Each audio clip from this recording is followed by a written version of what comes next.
Yep, I got the torch out, so that can only mean one thing. I've been doing a little bit of epoxy work.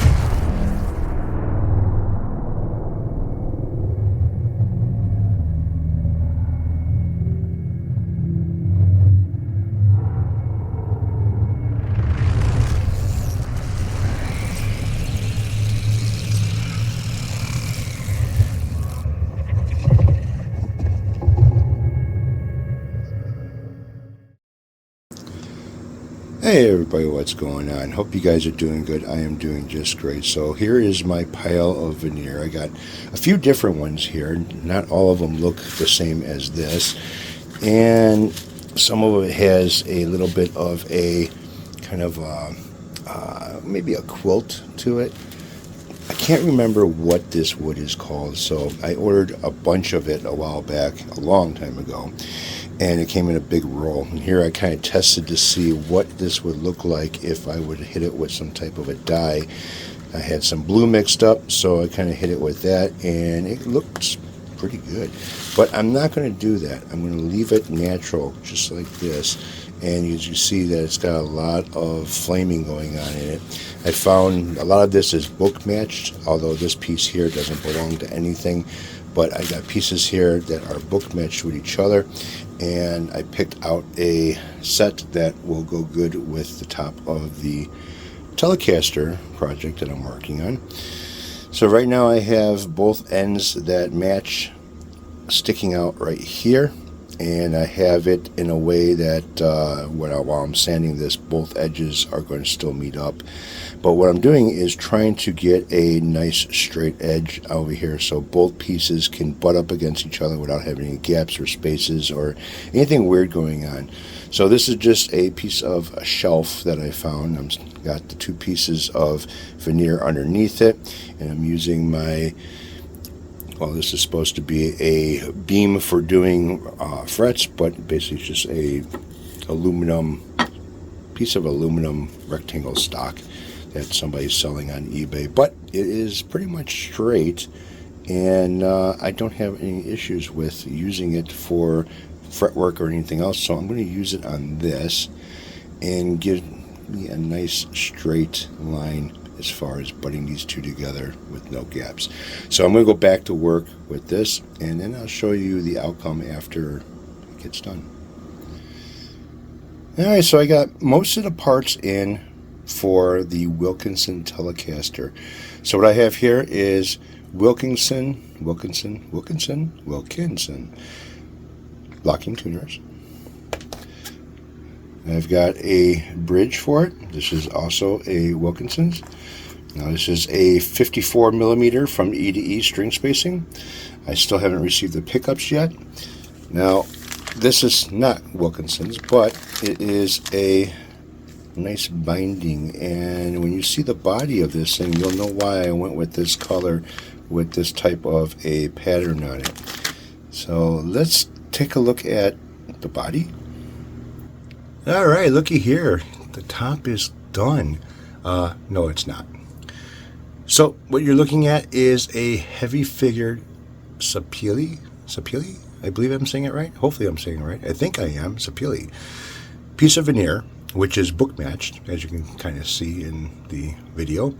And it's already glued onto the body of the Wilkinson's Telecaster. Now, let me kind of I guess, correct something that was brought up, said, or whatever.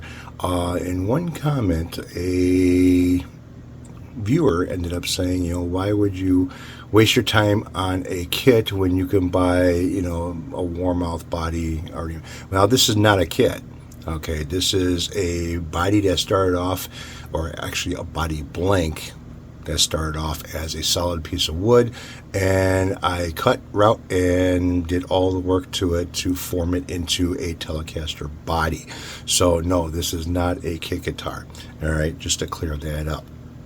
So what I've got going on right now is I've got some very thin layer of epoxy resin on the top of this, and the reason why I put the epoxy resin on the top of it was to protect the veneer when I cut the veneer to shape it to the body of the guitar. Now, the one thing with veneers is a lot of them are really dry, okay? They're very easy to chip, shred, peel, whatever you want to call it as far as edges go, and they always follow the wood grain when it decides to crack. With the epoxy resin on it, at least a thin coat of it, what that does is that helps it, making it a little bit thicker and a lot more sturdier for cutting. And I've done this several times before, and it works out great as far as trimming it down and then sanding it to the appropriate angle, size, and whatnot as far as the body of the guitar. So now you can see why I didn't want to put any type of a dye or any type of a coloring or stain or anything on top of this. Is it's got a very nice bronze gold look to it, and it just came out beautiful as far as putting this down. The center line is right with the center line. You can kind of see the two dots, one here and one there, where the screw holes are for mounting the templates for doing the routing. None of the routing has been done as far as neck pocket or pickup cavities or whatever, because that kind of makes it a little bit hard to do a veneer when you are already have areas cut out, especially if you're going to dye or stain the veneer itself after you put it on the body of a guitar, because the water and the veneer or whatever you're using as a liquid, even if you're using alcohol for dyes and stuff, what happens with it is, well, it's still a liquid, and you know what happens with wood when you add liquid to it. It kind of crinkles and does all kinds of shit with it. So without doing any routing on it, you're putting basically a nice flat sheet of veneer on top of a nice flat top body without any cutouts in it, and it's not going to give you any of those problems with it starting to shrink and crinkle and everything else, and separating at the seams where your pickup routing and shit is as well. So right now I just have to let this dry really good, and again, this is not a finished top, so this is going to get sanded down and it's going to get clear coated just like anything else would get clear coated. This is just an added protection just to keep that veneer from splitting and stuff. Now let's kind of move over to another angle of this. Now I added, as you can kind of see right here, it kind of looks a little bit off on an angle. Yeah. So it has a cut in it for the armrest, and I still haven't done the belly cut, but I did round off the edges, and it came out really, really nice. This is stuck on there really good. It's not coming off, and you see none of the epoxy resin seeped through the veneer at all. Now I did sand the veneer, and it gave it a real faded type where you really didn't see any of this beautiful flaming or anything on there. After putting the epoxy on, it brought it back to life. So yeah, now I just have to wait for this thing to cure up before I can start working on it again. So I'm going to match the headstock with the top of the body. I have a couple of pieces of veneer that came from this stock. I ordered what was it, like 100 and some odd inches of veneer, and cut it down. So the pieces that I cut off of this veneer is basically sitting right there. Yes, you see a pack of cigarettes.